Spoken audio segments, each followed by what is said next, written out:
The number 3 LSU Tigers against the Baylor Bears. Good evening and welcome to beautiful downtown Houston, Minute Maid Park, home of the Houston Astros. I'm Gerald Sanchez along with Pat Combs. We've got LSU and Baylor and a couple of teams really chomping at the bit to get back on the field after losses from yesterday's ball games. First, for LSU, the offense, Pat. Yeah, the offense has been great for the Tigers this year, Gerald. And looking at 332 team batting average, and Friday night was a perfect example. They were down early, came back against OU with Cade Doty's big double to tie the game up. Another hit by Cade Doty to tie the game up again. And then this led to the Jordan Thompson walk-off home run to beat Oklahoma. Yesterday, not so much on offense. They got shut down by the Texas pitching. So LSU looking to get back on track offensively tonight. And for Baylor, expecting big things out of starting center fielder sophomore Jared McKenzie. He's really struggled at the plate these first 2 games. Yeah, it really has. And McKenzie will come around. It's only a matter of time. But preseason All-American, should be a high draft pick. But only batting 167. He's got to get it on track. And when he does, that Baylor offense can really go. We saw 6 stolen bases yesterday in the game against Tennessee. And this offense, when they get guys on base, they know how to move them around. It's the 2022 final game of the Shriners Children's College Classic coming up next. LSU and Baylor from Minute Maid Park in downtown Houston.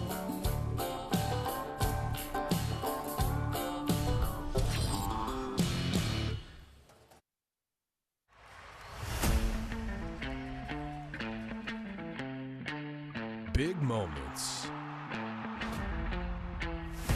The best fans. Feel the excitement and don't miss a moment.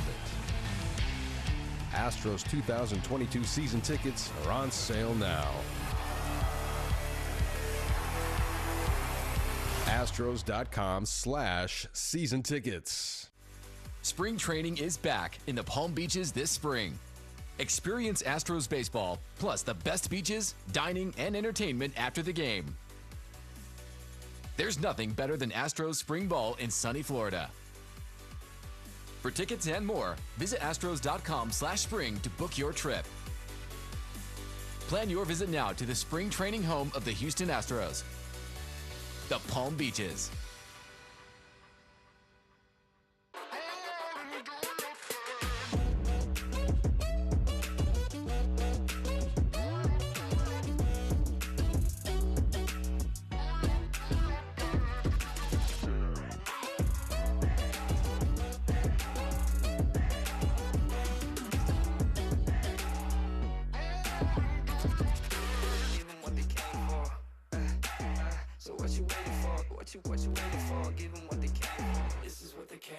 Step up to the plate and join the official kids club of the Houston Astros, presented by HEB. Children 12 and under will receive 4 tickets to a select Astros game, a jersey, drawstring bag, a hat, and lanyard, as well as the opportunity to be selected for exclusive events during the year. All for only $30. You can become a Buddies member today by visiting astros.com/buddies.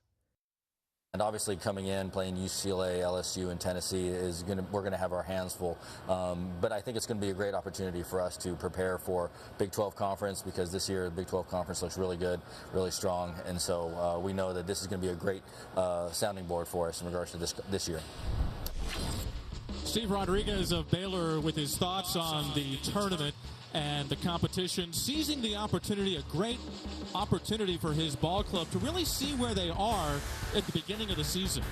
Yeah, Gerald, this is exactly what you want to have happen early in a collegiate baseball season, to try to figure out which of the guys are going to rise up and perform under some intense pressure here on a big stage at Minute Maid Park. And certainly the competition, as Steve was referring to, has been tremendous. Yeah, seizing the opportunity and some of the wonderful moments that we've had at this tournament.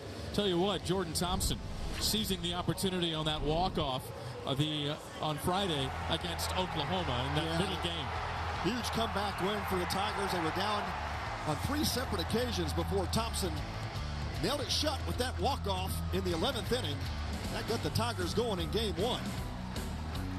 And really, that's what baseball is seizing the moment, taking advantage of the opportunity. And we saw with the Baylor and UCLA game, bases loaded, top of the ninth, and a strikeout, and Baylor barely escaped.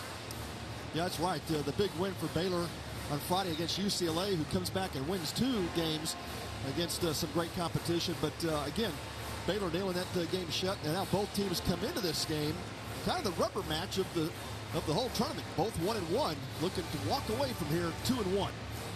All right, let's look at the starting lineups for the LSU Tigers, who are the visiting team. It's brought to you by Marucci. It's Morgan, Cruz, and Berry. The top 3, Doty, Jobert, Thompson. Middle 3, Merrifield, Dugas, and McManus.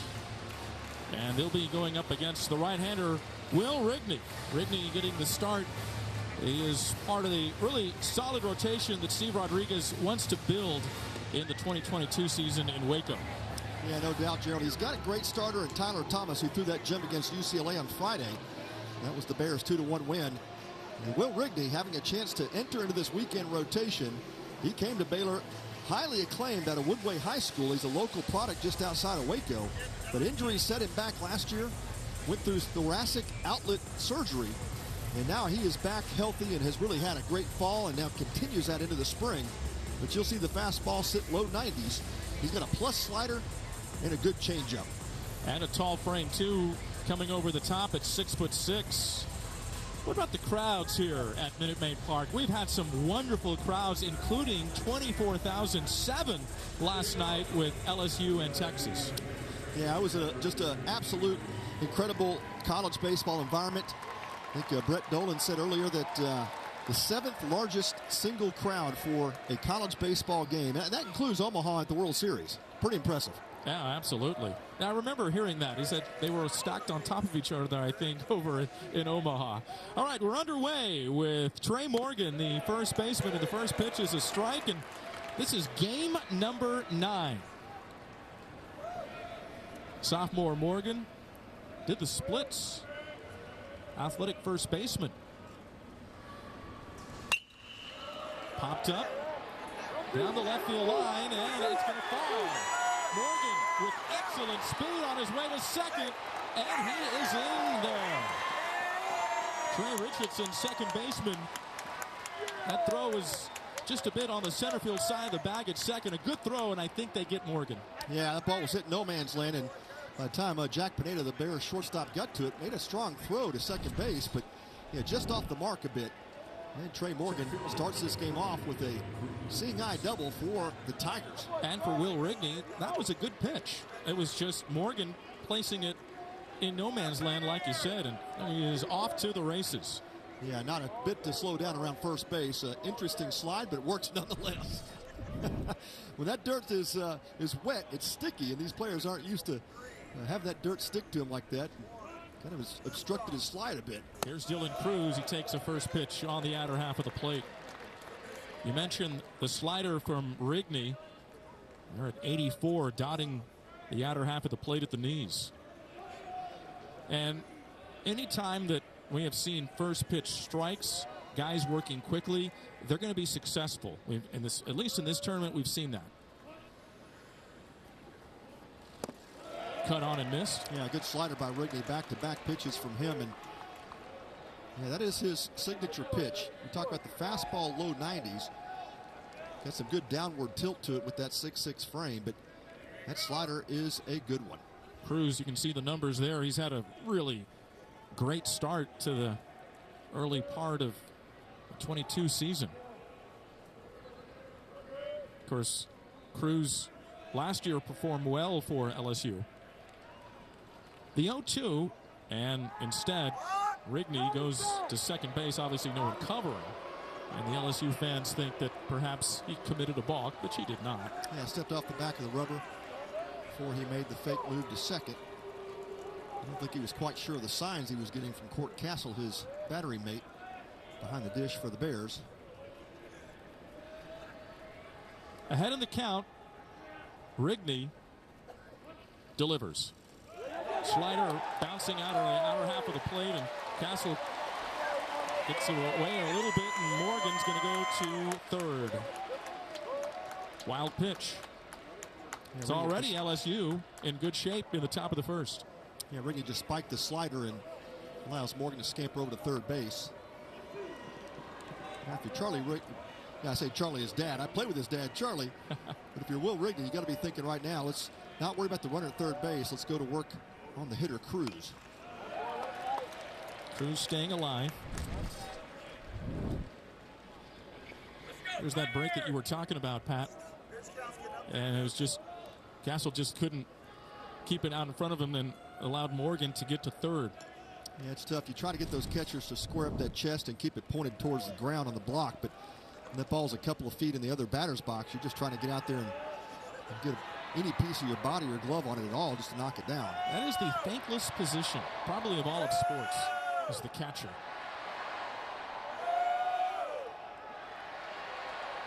Morgan the lead at third, and the 1-2. Again, Cruz fouling it off. LSU winning on the walk-off home run in the 11th inning, Jordan Thompson, on Friday afternoon, which actually turned into Friday evening. It started the game in Friday afternoon. That's right. 5-4 over Oklahoma, and then losing last night 6-1 to number 1 Texas, and then Texas suffering their first loss the game before this one against UCLA. Really impressed with the Bruins and John Savage's ball club. Yeah, they are a team that is already very talented. We knew with that number 1 recruiting class coming in, but that was the big question mark for the Bruins is, you lose 10 guys to the draft. How quickly can these freshmen come in and establish themselves? And certainly walking out of Houston with a great weekend. 1-2. That time, Castle makes sure that one didn't get away from him. Evens the count at 2-2. Jay Johnson, head coach of LSU in his first season. When I was writing out the lineup cards and my score sheet, I always like to put the manager or head coach in the top left-hand corner. I was starting to write Paul, and then I was like, oops. Slider missing outside, a full count. Paul Maneri here, obviously, for a long time at LSU, and Jay Johnson taking over. And, boy, what a guy to lead this storied program. He had much success at Arizona. The 3-2. And this one's going to reach the netting. Yeah, you get your team to the College World Series, and then you take over another program.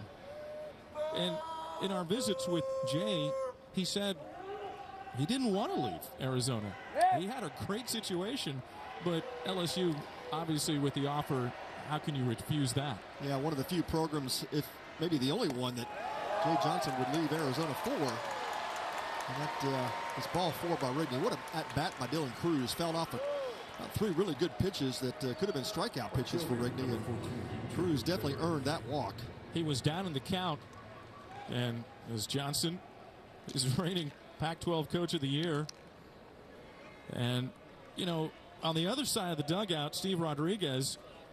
Johnson and Rodriguez have a history of their West Coast days when Johnson was an assistant at San Diego and, of course, with Rodriguez over at Pepperdine. That's exactly right. And those two would connect and at least try to play each other every couple of years as midweek games. And certainly know each other from their past coaching experiences there on the West Coast for Steve and Arizona for Jay. Rodriguez played in the College World Series in his Pepperdine days. Throw over to first.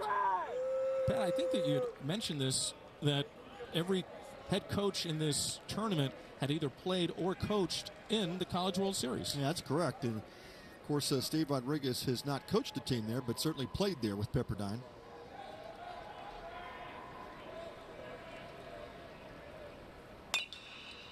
Jacob Berry fouls it off.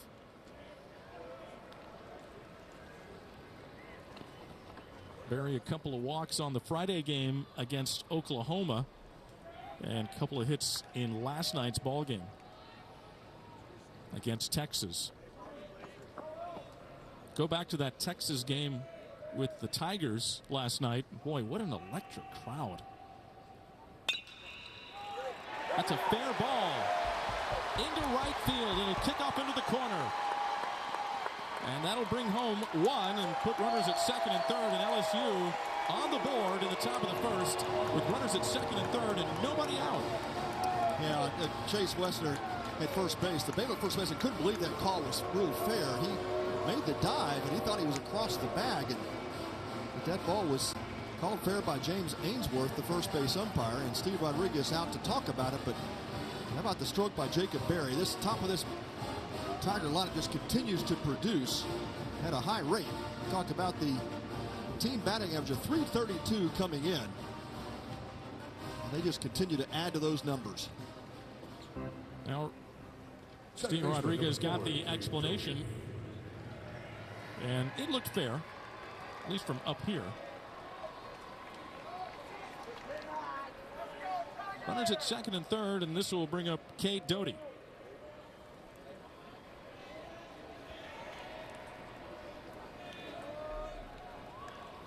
Doty, second baseman. LSU striking first. It was Texas scoring 4 runs in the second inning, really taking the LSU crowd out of the game early on yesterday.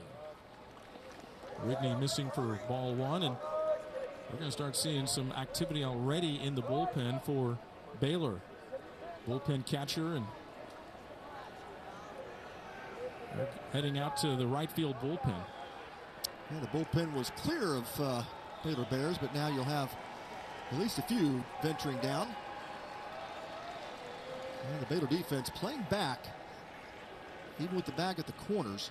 And Matt Volker, left-hander, is one of the ones going down to the bullpen. 1-0 to Doty, sophomore.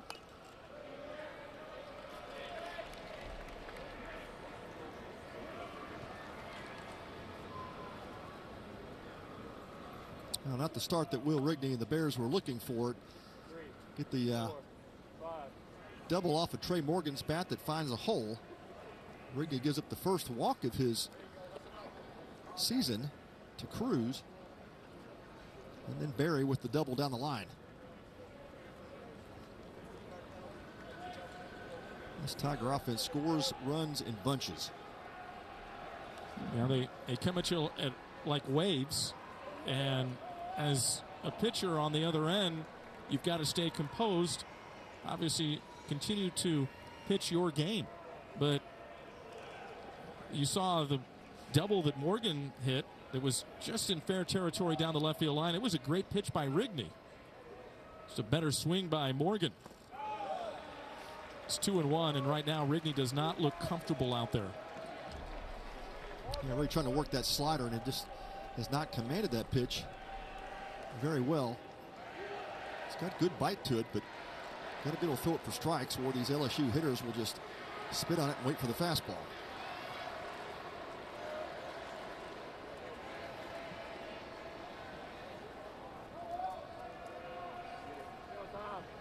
Two-1, and missed off the outer half of the plate. You want to get that first out. Rigney may be settling down afterwards. Well, Rigney came into the contest with one start under his belt, 6 innings. Had given it 5 hits, but no walks. Now on the verge of walking second hitter out of the 4 he's faced in this LSU lineup. Into center field, drifting back is McKenzie. He'll be there. Meanwhile, tagging and scoring from third base is Cruz, and Berry advancing from second to third. That's the first out for LSU, but another run comes home, and the Tigers leading 2-0. Cade Doty gets the sac fly, and how about his RBI total for the tournament? He just keeps stacking them up. He has been captain clutch here for the Tigers in Houston. Well, good ball clubs take advantage of opportunities.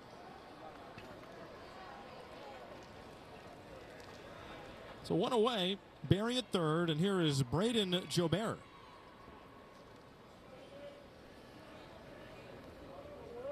Jobert, sophomore.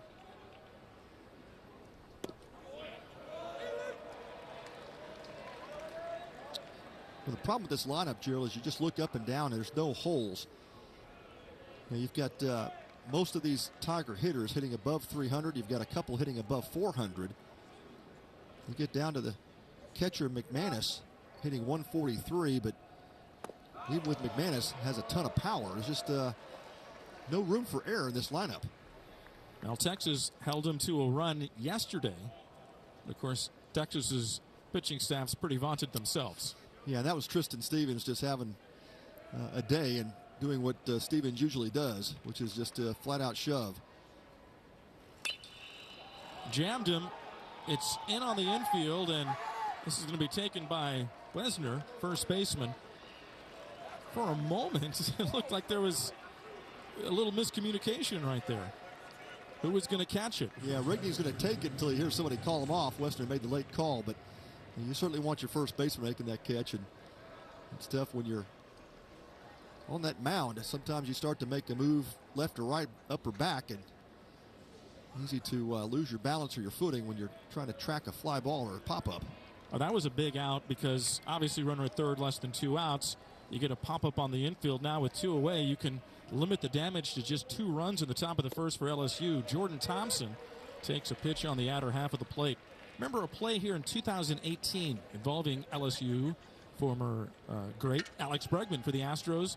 Popping it up, they're playing San Diego. Eric Hosmer is the first baseman, and he misplayed the ball, and that ball dropped in, and the winning run scored for the Astros. How about that? And there was an infield pop-up. Yeah. But Hosmer he missed it. Just lost it, yeah. It's sometimes difficult to do. We talk about the ball going up towards the rafters, which are painted green here at Minute Maid, but the ceiling, the roof, is kind of a cream color. And sometimes hard to track a baseball. Ideally, they would like to have the roof open all 3 games, but wasn't the case. It was only open on Friday. Here's the 0-2. This one's hit. Pineda, shortstop. And off the bag, but it's still out. Wow, what a play by Wesner. Oh, yeah. Thompson out. Wesner getting that tag on Wesner Thompson coming by the bag at first, and that's out number 3. But LSU comes up with 2 runs, and they lead 2-0. Middle of the first.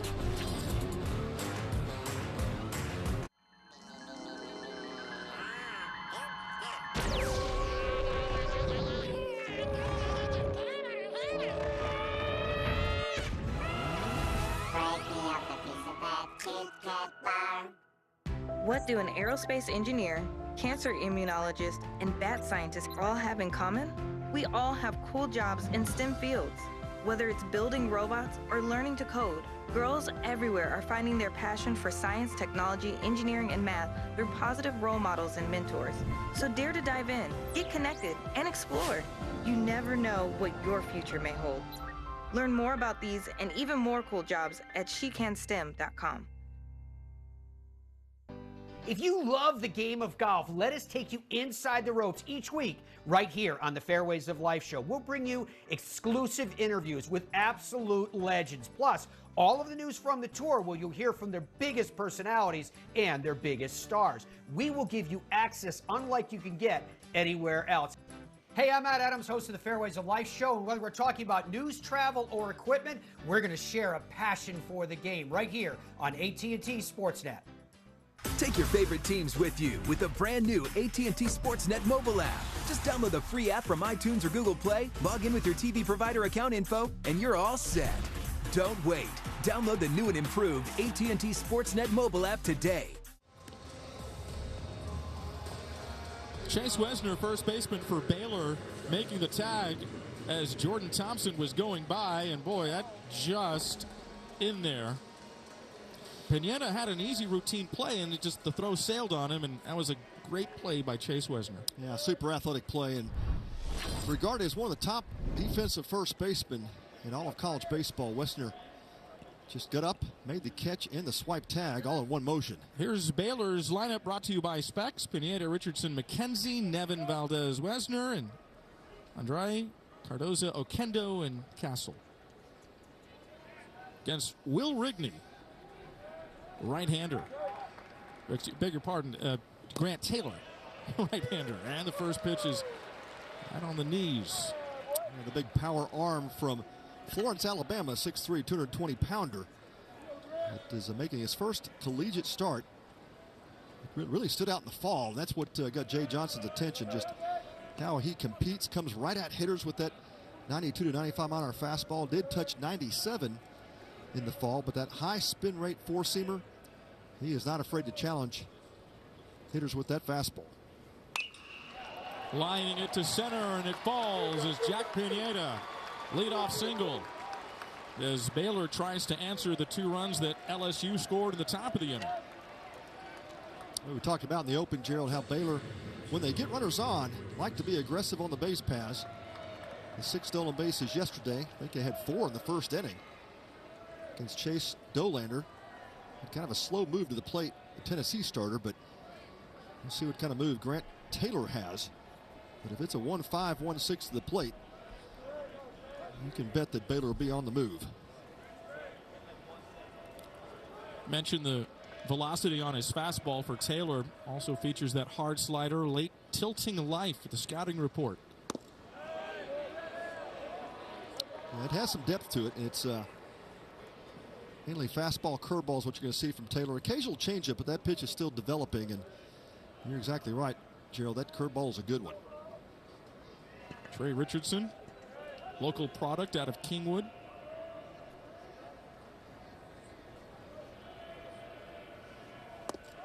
There it is. On the outer half of the plate, evens the count at 1-1, and you immediately can see Taylor and the delivery. He's got some deception, holding that, kind of hiding that baseball, and that's tough for the hitter to pick up on. Yeah, it comes behind his back pretty good, and you see the slide step move, which tells you he's fairly quick to the plate, even for a big man.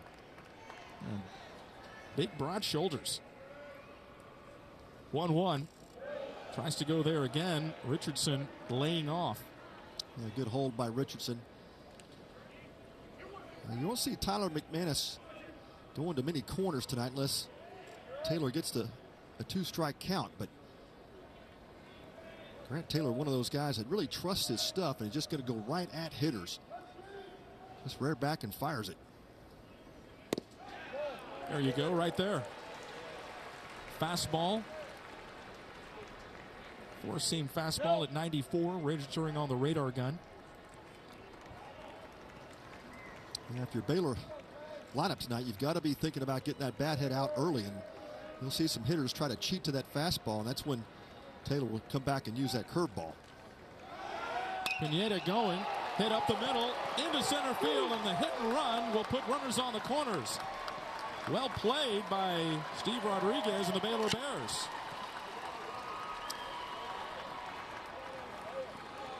That 2-strike pitch, and then you see Richardson just keep those hands back on a really tough breaking ball. And that front door variety, breaking off that front elbow, and just like that, the Bears trying to answer these LSU Tigers, getting their first 2 runners on base as well. Nice job of hitting by Trey Richardson. Nice short stroke.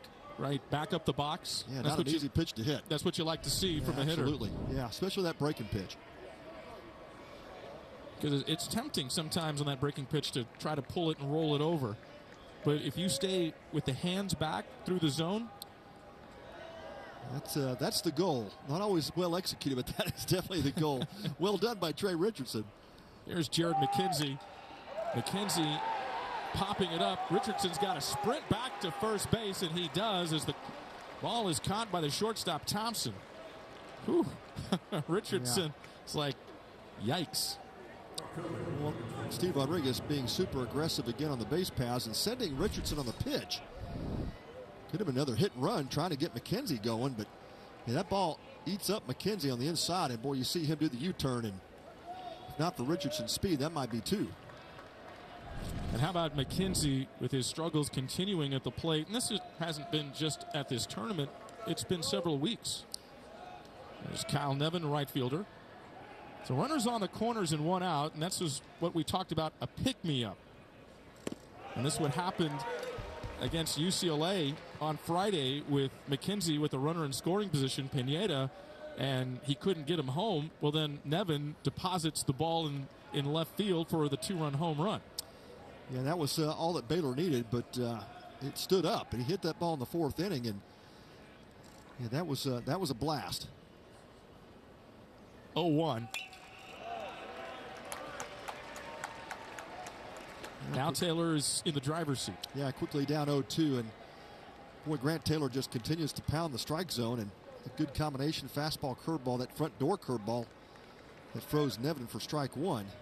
Now overpowers him with the fastball.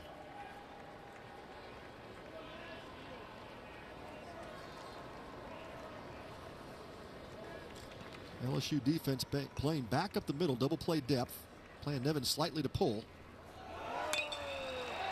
Lining it to center field. This should get the run home. Cruz making the play, coming home from third, Pineda. And Baylor on the board in the bottom of the first. Good approach by Nevin, going back up the middle with 2 strikes. Yeah, just a nice short stroke. We saw that with Trey Richardson. I think that's been what the Baylor coaching staff has told their hitters. You get the 2 strikes, you've got to stay short with Grant Taylor's velocity and with that nasty breaking ball. Pretty good execution here in the first inning by some Baylor hitters with 2 strike counts. Antonio Valdez, designated hitter against Taylor. I don't know if it's his jersey number, Pat, or the thick legs, shoulders. Kind of reminds me a little bit of Grant Balfour.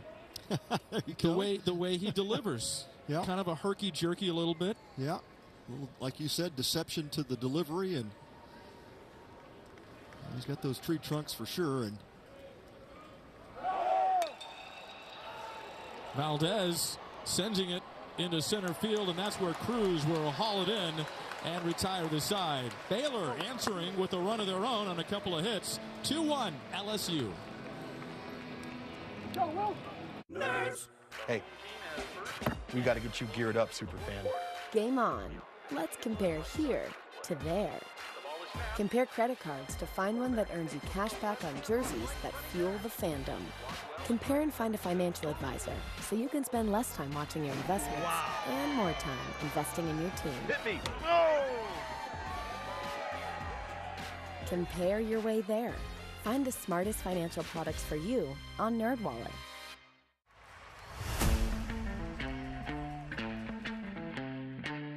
Big moments.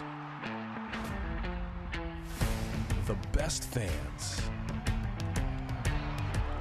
Feel the excitement and don't miss a moment. Astros 2022 season tickets are on sale now. Astros.com/season tickets. Spring training is back in the Palm Beaches this spring. Experience Astros baseball, plus the best beaches, dining, and entertainment after the game. There's nothing better than Astros spring ball in sunny Florida. For tickets and more, visit astros.com/spring to book your trip. Plan your visit now to the spring training home of the Houston Astros, the Palm Beaches.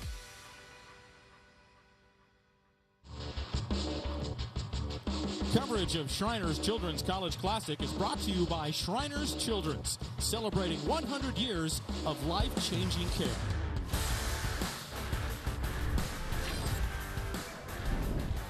Gerald Sanchez along with Pat Combs from Minute Maid Park as we go to the second inning. LSU and Baylor.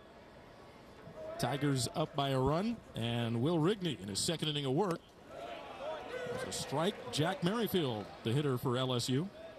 Merrifield, third baseman. Well, that game started with a bang. Having a lively first inning. Couple of runs for LSU, and Baylor answers with one of their own. Quickly, 2 strikes. Rigney wants to have a bounce-back inning. He gave up a couple of runs in the top of the first. He wants to pump the strike zone, be aggressive, attack it. Yeah, that's exactly right. And what you like so far from Rigney is just his resilience, ability to bounce back after a couple of plays that didn't go his way. Cardozo-Aquino, third baseman, making a play. 2 away in the top of the second. That's where we go to where you hear this so much, but it's so true. If guys, and we've seen Rigney, he's got outstanding stuff, as does Taylor on the other end for LSU, but just trust it. Trust your stuff. Yeah, trust your stuff. And then obviously when you're facing a lineup like the LSU Tigers, Let's trust your stuff. Absolutely work ahead. And that's where you have to just really believe that what you've got is better than what they have to offer. And that goes for any pitcher. When you get up on the bump, you better have the confidence that you can win that day with your stuff, Gerald. Gavin Dugas quickly down the count 0-2. Looks like a different guy out there in that first inning. Yeah, you can kind of see just the confidence in Rigney's face and the body language. Just the body language. Mound presence. Yep, bouncing around that mound and like he owns the place. That's what you like to see in a young pitcher. It's 1-2. Rigney, a big-time recruit, coming out of high school a couple of seasons ago, and word that he might be drafted first couple of rounds, but made the decision early on he was going to go to college. Follows in his dad's footsteps. Will Rigney followed his dad Charlie Rigney's footsteps, and he has so far enjoyed his time at Baylor. Cut on and missed. Good breaking ball by Rigney to get Dugas. Here's the number 9 hitter for LSU with 2 outs and no one on, Tyler McManus. Mentioned Will's father, Charlie. He's a catcher from 89 and 91, the old Southwest Conference days. Dead. 2 outs, and McManus goes after the first pitch he sees from Rigney, and he will reach the seats for strike 1. Mentioned the old Southwest Conference, and you know, Pat, we were talking about this on Friday. I didn't get a chance to drop this nugget in, but there's only been one player in the history of the old Southwest Conference or Big 12 to be in the National Baseball Hall of Fame. One player. When you told me that the other day, I was blown away. I could not believe it. Quickly 0-2. Ted Lyons, who pitched in the 20s for Baylor, has his number retired by the Chicago White Sox. In fact, Ted Lyons, you ask, well, who's Ted Lyons? He's the all-time winning leader in White Sox history as a pitcher. I did know that. We've got a number of memorials for Ted Lyons at Baylor Stadium, but did not realize he was the only player from Southwest Conference history to be in the Hall of Fame. And the Big 12. That's shocking. And you think about it, with as many great ball players that have been through the old Southwest Conference and Big 12. Popped up. It's going to drift out into right field. Nevin is there. And a 1-2-3 for Will Rigney and the Baylor Bears. Middle of the second inning, it's LSU by a run. Watch me pirouette with style and grace. Watch me roam, discover, explore. I feel pretty. I must be a star. They helped me come a long way. I'll show you how far. Watch me. For 100 years, we've watched in awe as our commitment to transformative care continues to bring positive change to kids everywhere. Today, our brand is evolving too. Shriners Children's, the most amazing care anywhere. Watch me. Here I stand on my own 2 feet. Jump shot intact, here to compete. Skilled hands were there to mend the bone. From loving halls that brought me home. My world stopped with a drive through the lane. Now give me the ball. You'll remember my name. Watch me. Orthopedic excellence at Shriners Children's. The most amazing care anywhere. Every road has its challenges. We say, bring them on. At Honda, we engineer each vehicle to outthink obstacles, to overcome difficult conditions. We engineer them for drivers who are determined to power through, just like you are. Rise to the challenge with the rugged performance of the Honda Ridgeline, Pilot, and CR-V.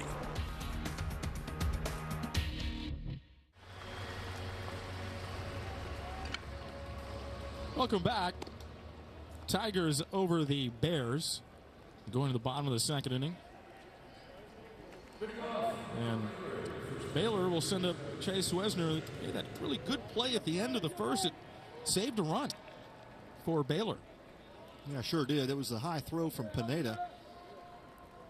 Wesner comes off the bag and gets the speedy Jordan Thompson. Just a nick of time. It did save the run. Grant Taylor's second inning of work starts him off with a strike. Yeah, both starting pitchers giving up runs in the first inning. Rigney with a couple against LSU, and the Bears scored one on Taylor, but Rigney had a great bounce back inning. Let's see if Grant Taylor can do the same. And they did it in different ways. With Rigney, he was shaky, didn't have command of his stuff, was a little wild, but Taylor was just pumping it in, and Baylor was swinging. Yeah, and he got to 2 strikes on a couple of the Baylor hitters, and they just had a good approach, and thought hit some pretty good pitches from Grant Taylor. It was just the Baylor hitters making adjustments on 2 strike pitches, and on 2 occasions couldn't kill him with strike 3. Wesner awaits the pitch from Taylor, and here it is. Cut on and miss. That was some nasty stuff. It went right back to the breaking ball, and it is nasty. It's a sharp break. That's some great depth to it. And you throw the fastball the way Taylor does, along with that curveball, that's all you need if you can control both those pitches. Kobe Andrade, left fielder. 1 out. 95 on the radar gun, 4-seam fastball.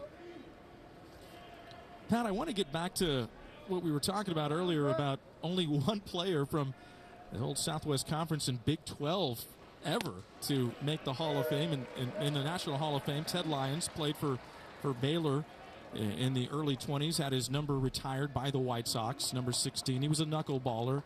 But think about all that great baseball in the old Southwest Conference, and only one player.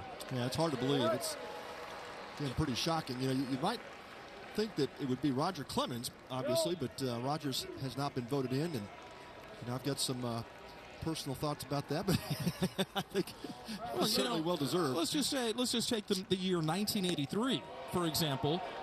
That tournament, you had University of Houston with Doug Drabeck, Roger Clemens over at Texas, and others who are all in the major leagues by 86, 87. And that was outstanding baseball, kind of the golden age of the Southwest Conference, that era of the 80s. Yeah, of course, that Texas World Series team in 83 that was just loaded. Yeah. You know, you remember Calvin Schiraldi and Spike Owen. Rogers, Spike Owen. Yeah, there was about 4 or 5 of those guys that made it up to the big leagues pretty quick. And a really good player at the college level that didn't get to the pros, David Denny. That's right. Yep, that is exactly right. That was just a loaded baseball team, and that fastball just misses inside. So 1 out, and a good at-bat by Andrade. Well, we saw Andrade pitch 3 innings against Tennessee yesterday. Very serviceable, went 3 innings, 3 hits, gave up a run, but did a good job, and today gets the start in left field for the Bears. And he works it for a walk. That's the first walk given up by Taylor. Got a runner at first, 1 out, bottom of the second inning, and Esteban Cardoza Oquendo. Yeah, we are seeing more and more of that at the college level, Gerald. These two-way players. Where in my area, you might have seen 1 or 2 guys around college baseball that did that. I mentioned John Olerud was a guy that I played against in professional ranks. But, yeah, these days it seems like you've seen a lot more of that. And, of course, at the big league level with Shohei Ohtani really popularizing that. He's kind of setting that model now, isn't right. he? Which you go back way back when, that was common. It was, yeah. And I remember, a really highly acclaimed player at the University of Texas, Brooks Kieschnick, that did the same. Came up to the big leagues, and I think he really honed in on becoming a hitter at that point. But yeah, there's, you see today. I think there's much more receptivity to it from major league coaches. They're now looking at, hey, if the guy's a good enough athlete, of course Ohtani has done it, but certainly you can make a case that you'll see more of that in the future. Well, with how things are shaping up, the universal designated hitter, a pitcher is not going to have a chance to bat anymore. And as you know, especially in the National League, pitchers take pride in their hitting. Oh, yeah. They have bets that they run out there for batting practice. No doubt, man. I was part of that for years. Well, Jason Kelly, the Tiger pitching coach, out to visit Grant Taylor, falling behind Esteban Cardoza Akendo, 2 balls and no strikes. Chance to slow the game down a bit for his freshman pitcher. Riley Cooper, left-handed sophomore, is loosing in the bullpen for LSU.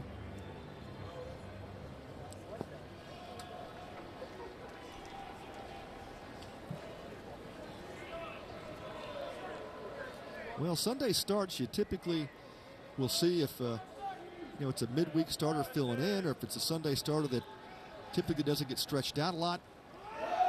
Call it the old bullpen day, but Merrifield will go over to first base. Cardoza Oqueno putting the ball in play as the runner was in motion. Andrade at second base, and you mentioned it, Steve Rodriguez being aggressive. Well, he sure has. It's, I think, the second or third time we've seen a Baylor runner in motion, and the Baylor hitter swinging away. Tried to do it with Jared McKenzie back with runners at first and third. Then we see it again here with Esteban Cardoza Akendo. A little hit and run action by head coach Steve Rodriguez. There's Cortland Castle.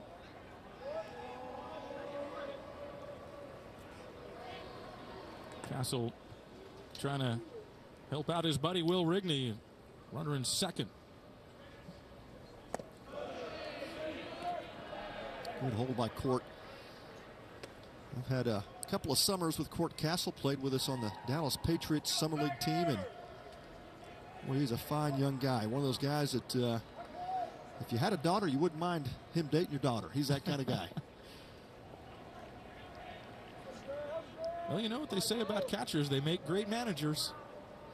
Well, he's a great leader, and just really had just a joy watching him grow as a young player.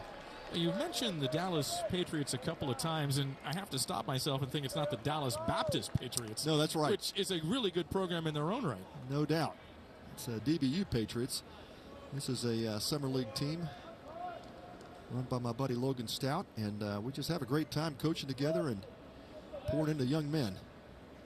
A 2-0 into center field, sending Cruz back, and he'll be under it.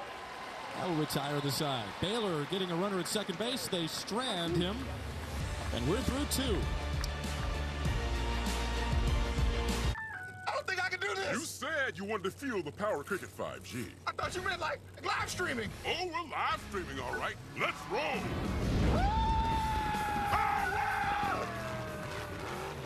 Smile, you're on Cricket. If I could be you, and you could be me for just 1 hour. If we could find a way to get inside each other's minds.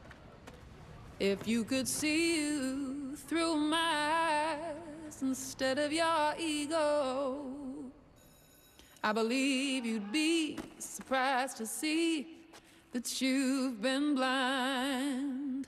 Walk a mile in my shoes. Walk a mile in my shoes. Yeah, before you abuse, criticize and accuse. Walk a mile in my shoes. Walk a mile in my shoes. Well, before you abuse, criticize and accuse. Walk a mile in my shoes. Hey, I'm Matt Adams, host of the Fairways of Life show, and you can catch us every week right here on AT&T Sportsnet. Long-form interviews with legends of the game and today's stars. If it happens in golf, we'll take you inside of the ropes right here on the Fairways of Life show. Marucci has teamed up with Shriners Children's to provide fans with a fully customized official College Classic souvenir bat. Fans who donate $100 or more will receive a free bat from Marucci. Donations of $250 or more will earn a free full-size bat engraved with their own name. Visit collegeclassic.org today to make a donation and receive your free Marucci baseball bat. Gerald, that is a nice bat. Now, I ordered one last year and got it in a glass case. It's a really cool bat. You get your name and print it on it, and it is something else. Well, the 4 umpires out to the mound, visiting with Will Rigney. Yeah, not sure what they're checking on Rigney, but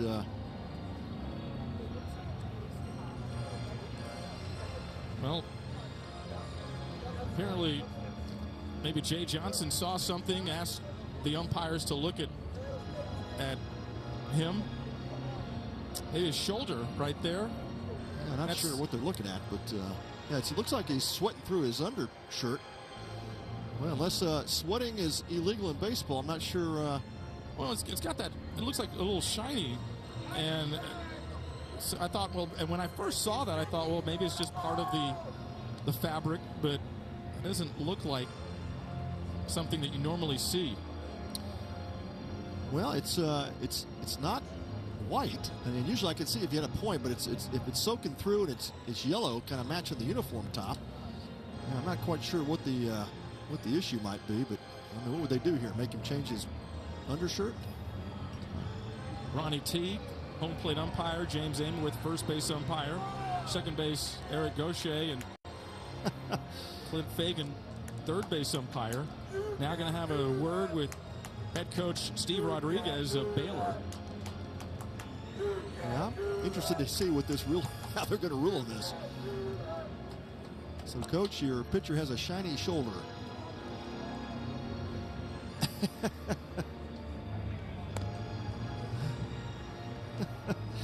If anything else, this kind of breaks Rigney's rhythm because he pitched so well in that second inning. And he was ready to go out there again, and then, okay, let's see what that is. Yeah, I've never even heard of something like this where pitcher's sweating through his undershirt. And, okay, man, they're going to do what? They're going to review the shirt? No, they're going to the replay. Oh, we're going to call up to New York and find out if a pitcher can pitch with a shiny undershirt. That's Clint Fagan on the headset. I can't talk to you while I'm doing this. I'm sorry. Okay, I have a question. We will talk after. I promise. It is odd looking. I mean, yeah, it's not normal, but I mean, it either matches his undershirt or his game shirt, which is yellow. So, because you see these manufacturers, they have sometimes shiny things, and I thought, well, okay, that's just part of the undershirt, but apparently not, because no one else has it. There's Trey Richardson, Jack Pineda, is Fagan still on the headset.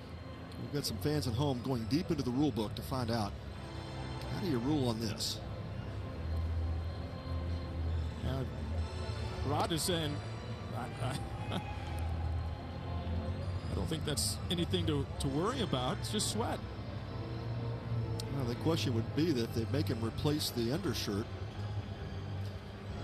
does he have another one? He obviously likes pitching in sleeves. That's part of the uniform. It's that vested top that Baylor wears. Some on guys, special occasions. Some guys in between innings go up into the clubhouse, change undershirts because they sweat every. Yeah, I used to do that. Yeah, absolutely.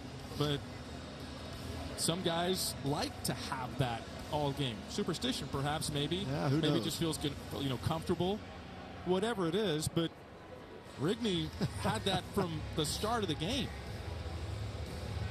Well, I think it's interesting that the umpires are not sure how to handle this, and they've got to go to the review booth. But could it be maybe the icy hot or the whatever? The pitchers use different things, different balms on their arms, and I think that's what could be bleeding through is that icy hot or that balm that Rigney likes to use. Well, we've heard of the human rain delay. Mike Hargrove, Will Rigney. It's. Well, he's warmed and he's ready to go. And now it's cutting into the time of the game. Yeah. And now it looks like they're going to make him change his undershirt. I've never seen this before, but apparently it's whatever balm